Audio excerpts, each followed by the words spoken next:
ஆமா சார். ரீனா தான் உங்க பொண்ணு.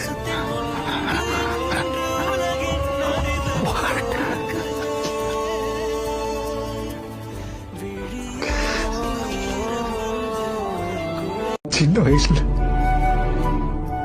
உங்களுக்கும் ரவி மேம்க்கு பிறந்த குழந்தை ரீனா தான் உங்க பொண்ணு. விஜய், என் பொண்ணு இறந்துருச்சுன்னு என்கிட்ட சொல்லிருக்கீங்க. அப்படி என் பொண்ணுக்கு எப்படி காப்பாற்ற போறோம்னு பாப்போம். காப்பாத்த போறோம்மா, காப்பாத்த போறேன். I will make sure that you never see her again. I promise you that. பிறந்த உடனே இறந்துட்டதா எனக்கு சொல்லிட்டாங்க. நானும் நம்பிட்டேன். இந்த ஜன்மத்துல உன்னோட உன் கூட உங்க அப்ப நான் இருப்பேன் உனக்கு. குழந்தை